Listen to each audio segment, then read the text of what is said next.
Bref retour en 6 points sur le conseil municipal du 23 décembre à Saint-Raphaël. Premier point. Vous vous souvenez que M. Sarkozy est venu il y a quelques semaines à Saint-Raphaël. À cette occasion, il s'était moqué publiquement du travail des enseignants, ou plutôt de leur absence de travail supposée. Nous avons demandé à M. le maire combien la venue de M. Sarkozy à Saint-Raphaël avait coûté à la commune. Sa réponse a été « M. Sarkozy n'a pas été payé ». Nous renouvelons notre demande de connaître le coût précis des prestations engagées lors de sa venue. Deuxième point. L'élu du Rassemblement national, que nous n'entendons pas d'habitude, a pris la parole pour nous reprocher de ne pas avoir participé à un voyage de commémoration pour lequel nous n'étions ni informés ni invités. Se faire prendre en photo dans un camp de concentration et le faire publier dans la presse locale ne nous paraît pas pertinent. En tout cas, nous ne mesurons pas notre engagement citoyen à ce genre de démarche.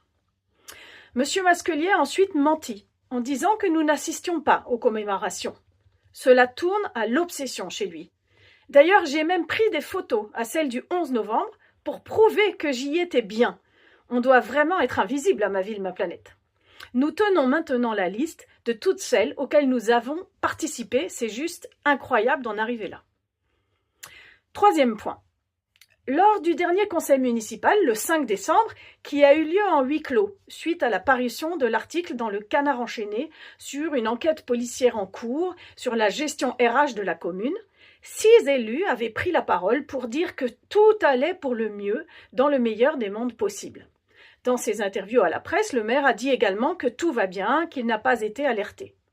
Nous notons donc une dissonance avec la délibération 42 qui a pour objectif de créer 2 postes permanents dans le domaine des RH.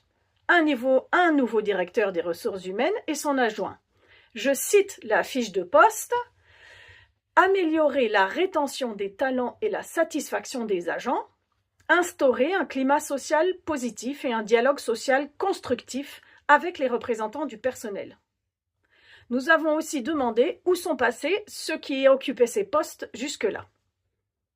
Quatrième point, sur le budget. Nous demandons à nouveau que les lignes divers, qui concernent des centaines de milliers d'euros, soient expliquées.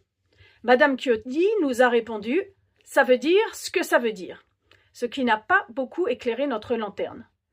Nous sommes en train d'analyser les budgets précédents et constatons une dégradation des indicateurs de gestion depuis 2022. Voyez notre analyse sur notre site Ma Ville, Ma Planète. Cinquième point. Pour la délibération 50, nous avons demandé la confirmation de 4,7 millions d'emprunts pour le golf, effectivement confirmé par le maire. Sixième point. La délibération 51. Le comptable public demande de préciser les principales caractéristiques des dépenses que la commune de Saint-Raphaël impute au compte 6232, par exemple pour les vœux à la population, les feux d'artifice, les cérémonies patriotiques. Nous sommes effectivement pour une plus grande transparence sur ces dépenses, ainsi que celle des manifestations comme les dernières célébrations napoléoniennes.